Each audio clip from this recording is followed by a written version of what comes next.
యేసుక్రీస్తు అతి పరిశుద్ధ దివ్యనామంలో మీ అందరికీ నా వందనాలు. ఈరోజు పాత నిబంధనలోని 9వ పుస్తకమైనటువంటి మొదటి సమూయేలు గ్రంథాన్ని క్లుప్తంగా ఆలోచించి అర్థం చేసుకోవడానికి ప్రయత్నం చేద్దాం. ఈ పుస్తకంలో మొత్తం 31 అధ్యాయాలు, 810 వచనాలు ఉంటాయి.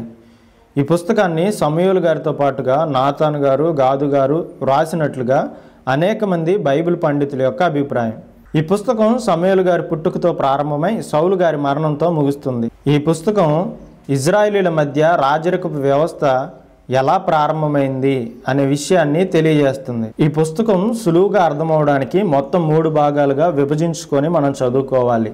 మొదటి భాగం 1 నుండి 8 అధ్యాయాల వరకు సమూయేలు గారి చరిత్ర ఉంటుంది. రెండో భాగం 9 నుంచి 15 అధ్యాయాల వరకు సౌలు చరిత్ర ఉంటుంది. మూడో భాగం 16 నుంచి 31 అధ్యాయాలు సౌలు పతనంతో పాటుగా దావీదు యొక్క పరిచయం మనకు కనబడుతుంది. ఈ విషయాలని మనసులో ఉంచుకొని ఒక్కొక్క అధ్యాయంలో ఏముంది అనే విషయాన్ని వివరంగా తెలుసుకోవడానికి ప్రయత్నం చేద్దాం. ఇంతవరకు ఆదికాండం నుంచి రూతు గ్రంథం వరకు మొత్తం 8 పుస్తకాల క్లుప్త వివరణ మీకు తెలియజేయడం జరిగింది. ఒకవేళ మీరు ఇంకా ఆ వీడియోస్ చూడనట్లయితే తప్పకుండా చూడడానికి ప్రయత్నం చేయండి. మొదటి అధ్యాయంలో సంతానం కోసం హన్నా ప్రార్థన, సమూయేలు గారి యొక్క జననం, సమూయేలు గారిని దేవునికి ప్రతిష్ఠించడం మనం చూస్తాము. రెండో అధ్యాయంలో హన్నా పాడిన కీర్తన, బాలుడైన సమూయేలు యెహోవాకు పరిచర్య చేయడం, దుర్మార్గులైన ఏలీ కుమారుల యొక్క కార్యాలు మనకు కనబడతాయి. మూడో అధ్యాయంలో సమూయేలుతో దేవుడు మాట్లాడడం, ప్రవక్తగా సమూయేలును దేవుడు ఎన్నుకోవడం మనం చూడొచ్చు. 4వ అధ్యాయంలో ఇజ్రాయేలీలు ఫిలిస్తీన్లతో యుద్ధంలో ఓడిపోవడం, మందసాన్ని ఫిలిస్తీన్లు తీసుకెళ్లడం, ఏలీ కుమారులు ఏలీ యొక్క మరణం మనం చూస్తాము. 5వ అధ్యాయంలో మందసం ఎక్కడుంటే అక్కడ ప్రజలు చనిపోవడం, అష్టోదు, గాదు, ఎక్రోను ప్రజలను గడ్డల రోగంతో దేవుడు మొత్తడం మనం చూస్తాము. 6వ అధ్యాయంలో ఫిలిస్తీన్లు మందసాన్ని ఎక్రోను నుండి బెత్షెమెషుకు పంపడం, బెత్షెమెషు వారు మందసాన్ని తెరవడంతో 50,070 మంది చనిపోవడం మనం చూస్తాము. 7వ అధ్యాయంలో కిర్యతారీము వారు మందసాన్ని తీసుకెళ్లి అబీనాదాబు ఇంట ఉంచుతారు. సుమారు 20 సంవత్సరాలు అక్కడ మందసం ఉంటుంది. 8వ అధ్యాయంలో వృద్ధాప్యంలో ఉన్న సమూయేలు మనకు కనబడతాడు. లంచాలు పుచ్చుకునే సమూయేలు కుమారులు మనకు కనబడతారు.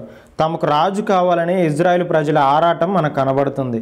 9వ అధ్యాయంలో సౌలు యొక్క పరిచయం, సమూయేలును సౌలు మొదటిసారిగా కలవడం మనం చూడొచ్చు. 10వ అధ్యాయంలో సమూయేలు సౌలును రాజుగా అభిషేకించడం, ఇజ్రాయేలుకు మొదటి రాజుగా సౌలును దేవుడు ఏర్పాటు చేయడం మనం చూస్తాము. 11వ అధ్యాయంలో సౌలు అమ్మోనీయులపై యుద్ధం చేసి విజయం పొందడం మనం చూస్తాము. 12వ అధ్యాయంలో సమూయేలు ఇజ్రాయేలుతో మాట్లాడుతూ దేవుని ఆజ్ఞలు పాటిస్తే మేలని, లేదంటే కీడని చెప్పడం మనం చూస్తాం. ఇదే అధ్యాయంలో సమూయేలు గారి యొక్క చివరి ఉపదేశం మనం చూస్తాము. 13వ అధ్యాయంలో సమూయేలు అర్పించాల్సినటువంటి హోమ బలిని సౌలు అర్పించడం, సమూయేలు సౌలు చేసిన పనిని ఖండించడం మనం చూడొచ్చు. 14వ అధ్యాయంలో యోనాతాను చేసిన సాహసం, ఫిలిస్తీన్లపై విజయం, సౌలు సాధించిన విజయాల యొక్క వివరాలు మనకు కనబడతాయి. 15వ అధ్యాయంలో అమాలేకీయులపై యుద్ధంలో విజయం, సౌలు యొక్క అవిధేయత, సౌలును రాజుగా దేవుడు తిరస్కరించడం మనం చూస్తాం. 16వ అధ్యాయంలో సమూయేలు దావీదును అభిషేకించడం, సౌలులోని దురాత్మను వెలగొట్టుటకు సౌలు ఇంటికి దావీదు రావడం మనం చూడొచ్చు. 17వ అధ్యాయంలో గొల్లియాతును చూసి సౌలు ఇజ్రాయేలు భయపడడం, దావీదు గొల్లియాతుపై విజయం సాధించడం, ఫిలిస్తీన్లని తరిమి కొట్టడం మనం చూస్తాము. 18వ అధ్యాయంలో దావీదు యోనాతానుల స్నేహం ప్రారంభం మనం చూస్తాము. దావీదుపై సౌలు విషపు చూపు నిలబడం మనం చూస్తాము. సౌలు ఈటుతో దావీదును చంపడానికి ప్రయత్నించడం మనం చూస్తాము. సౌలు కుమార్తె అయిన మీకాలును దావీదు వివాహం చేసుకోవడం మనం చూస్తాము. 19వ అధ్యాయంలో సౌలు దావీదును చంపకుండా యోనాతాను చేసిన ప్రయత్నం మనం చూడొచ్చు.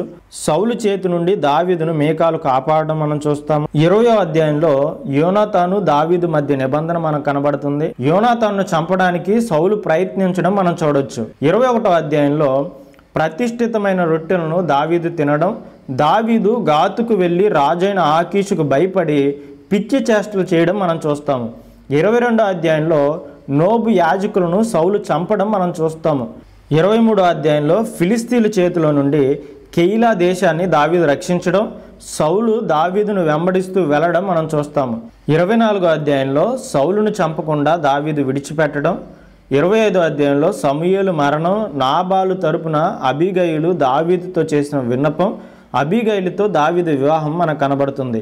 26వ అధ్యాయంలో మరలా సౌలును చంపకుండా దావీదు విడిచిపెట్టడం, సౌలు దావీదు విషయంలో చేసిన తప్పును ఒప్పుకోవడం మనం చూస్తాము. 27వ అధ్యాయంలో ఆకీషు రాజు సహాయంతో సిక్లగ్లో ఉంటూ దావీదు యుద్ధాలు చేయడం మనం చూస్తాము. 28వ అధ్యాయంలో కర్ణపిశాచముల స్త్రీ దగ్గరకు సౌలు వెళ్ళడం, చనిపోయిన సమూయేలును దేవుడు మరలా భూమిపైకి తీసుకురావడం మనం చూస్తాము. 29వ అధ్యాయంలో ఇజ్రాయేలుతో యుద్ధానికి తమతో కలిసి రావడానికి దావీదును ఒప్పుకొని ఫిలిస్తీయులను మనం చూస్తాము. 30వ అధ్యాయంలో దావీదు లేని సమయంలో సిక్లగ్ను అమాలేకీయులు దోచుకోవడం మనం చూస్తాము. దావీదు వచ్చిన తర్వాత అమాలేకీయులను నాశనం చేయడం మనం చూస్తాము. 31వ అధ్యాయంలో సౌలుతో పాటు యోనాతాను మరియు సౌలు మిగిలిన కుమారులు చనిపోవడం మనం చూస్తూ ఉంటాం. ఇంతవరకు చెప్పిన విషయాలన్నీ అర్థమయ్యాయి అనుకుంటున్నాను. ఒక్కసారి క్లుప్తంగా మొదటి సమూయేలు గ్రంథంలో ఏముంటుంది అనే విషయాన్ని మీకు తెలియజేసి ముగించడానికి ప్రయత్నం చేస్తాను. మొదటి 3 అధ్యాయాల్లో సమూయేలు యొక్క పుట్టుక, పిలుపు గురించి ఉంటుంది. 4వ అధ్యాయం నుంచి 7వ అధ్యాయం వరకు మందసం గురించినటువంటి వృత్తాంతం మనకు కనబడుతుంది. 8వ అధ్యాయం నుంచి 12వ అధ్యాయం వరకు రాజు కావాలని ఇజ్రాయేలు అడగడం మనం చూస్తాము. 13, 14 అధ్యాయంలో సౌలు ఫిలిస్తీయులతో చేసిన యుద్ధాలు మనకు కనబడతాయి. 15వ అధ్యాయంలో సౌలు యొక్క వైఫల్యం మనకు కనబడుతుంది. 16వ అధ్యాయంలో రాజుగా దావీదు ఎంపిక మనకు కనబడుతుంది. 17వ అధ్యాయంలో గొల్యాదుపై దావీదు విజయం మనకు కనబడుతుంది. 18 నుంచి 26 అధ్యాయాలు సౌలు వలన దావీదు కలిగిన శ్రమలు మనకు కనబడతాయి. 27 నుంచి 31 అధ్యాయాలు సౌలు పాలన యొక్క ముగింపు మనకు కనబడుతుంది. ఈ విషయాలన్నీ మనసులో ఉంచుకొని మొదటి సమూయేలు గ్రంథాన్ని చదవగలిగితే ఈ పుస్తకం చాలా చక్కగా అర్థమవుతుంది. ఇంతవరకు చెప్పిన విషయాలన్నీ అర్థమయ్యాయి అనుకుంటున్నాను. దేవుడి మాటలు దీవించును గాక.